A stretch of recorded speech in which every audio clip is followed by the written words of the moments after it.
മാഷുമാർക്കെതിരെ മന്ത്രി വി ശിവൻകുട്ടി. സെക്രട്ടേറിയറ്റിന് മുന്നിൽ തലമുണ്ടനം ചെയ്തവർ പ്രതിഷേധിക്കേണ്ടത് ഡൽഹിയിൽ. വെട്ടിയ തലമുടി കേരളത്തിൽ നിന്നുള്ള കേന്ദ്രമന്ത്രിമാർ വഴി കേന്ദ്ര സർക്കാരിന് കൊടുത്തയക്കണമെന്നും ശിവൻകുട്ടി പറഞ്ഞു.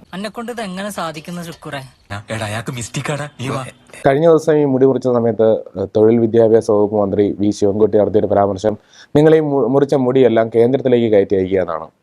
എങ്ങനെയാണ് ആ ഒരു വാദത്തിനോട് നോക്കിയാണെന്നത്? ഞാൻ ഇവളോട് എപ്പോഴും പറയലുണ്ട്, ഇപ്പൊ ഇച്ച ഭർത്താനായിട്ട് ഇപ്പോഴത്തെ പിള്ളേരെടുത്ത് പോണ്ട. എന്ത് ഉദ്ദേശത്തിലാണോ ശിവൻകുട്ടി മന്ത്രി ഇത് പറഞ്ഞത്, അത് വെറും സത്യം പറയുകയാണെങ്കിൽ അത് പറയാതിരിക്കാൻ പറ്റത്തില്ല. ചന്തയിൽ ജോലി ചെയ്യുന്ന ആൾക്കാർ പോലും ഇത്രയും ബാലിശ്യമായും വില കുറഞ്ഞതുമായ സംഭാഷണം നടത്തില്ല. നാട്ടുകാരുടെ പേര് കയറാതെ ഇങ്ങോളം നിലയ്ക്ക് നിർത്തിക്കൊന്നുമില്ല. അപ്പോഴ് ആ നിലവാരത്തിൽ നിന്നുകൊണ്ട് ഞാൻ മറുപടി പറഞ്ഞല്ലേ പറ്റുള്ളൂ. ശിവൻകുട്ടി സാർ ഇത്രയും മോശമായ രീതിയിൽ സംസാരിച്ച സ്ഥിതിക്ക് എനിക്ക് ഇതേ അദ്ദേഹത്തോട് മറുപടിയുള്ളൂ. 60% 40% തുല്യ ബോക്സുകളാക്കി വെച്ചിട്ടുണ്ട്, ഇവിടെ കെട്ടിത്തൂക്കിയിട്ടുണ്ട്. കൃത്യമായിട്ട് അത് വിഹിതം കൈപ്പറ്റുക, ബാക്കി അദ്ദേഹം തന്നെ കേന്ദ്രത്തിലേക്ക് കൊണ്ടുപോവുക. ഞങ്ങൾ ഇവിടെ വെച്ചിട്ടുണ്ട്.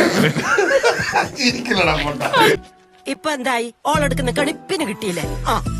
60% ഞങ്ങൾക്ക് കേന്ദ്ര സർക്കാരും 40% ഞങ്ങൾക്ക് സംസ്ഥാന സർക്കാരുമാണ് തന്നുകൊണ്ടിരിക്കുന്നത്. അങ്ങനെയാകുമ്പം ഞങ്ങൾ മുടിച്ച മുറിയുടെ ഉത്തരവാദിത്വത്തിൽ അവർ 60% 40% കൃത്യമായിട്ട് ഞങ്ങളോട് വെച്ചിട്ടുണ്ട്. അത് കൃത്യമായിട്ട് അത് മന്ത്രി അത് കേന്ദ്ര ഗവൺമെന്റിന്റെ പക്കൽ എത്തിക്കേണ്ട ചുമതല മന്ത്രിക്കാണ്. പച്ചത്തെറി ഞാൻ വേണേ ട്രാൻസ്ലേറ്റ് ചെയ്ത് തരാം. മന്ത്രി അത് കൊണ്ടുപോകണം, തീർച്ചയായും പോകണം. കാര്യം ഈ രീതിയിൽ വില കുറഞ്ഞ സംഭാഷണം നടത്തിയ സ്ഥിതിക്ക് ഞങ്ങൾക്ക് അതേ രീതിയിൽ മറുപടി പറയാൻ പറ്റൂ. അങ്ങനെയുള്ളവരോട് മറുപടി പറയാൻ അവരെ പോലെ തരം താഴ്ന്ന് ഞങ്ങൾ മറുപടി പറയാൻ പാടില്ലല്ലോ.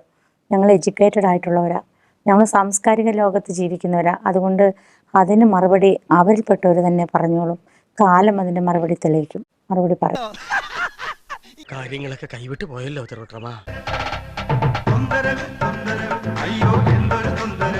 എന്നാ പിന്നെ വരാനുള്ളത് ഏതെങ്കിലും ഓട്ടോ പിടിച്ചു വരും മുമ്പ് ഞാൻ പോട്ടെ.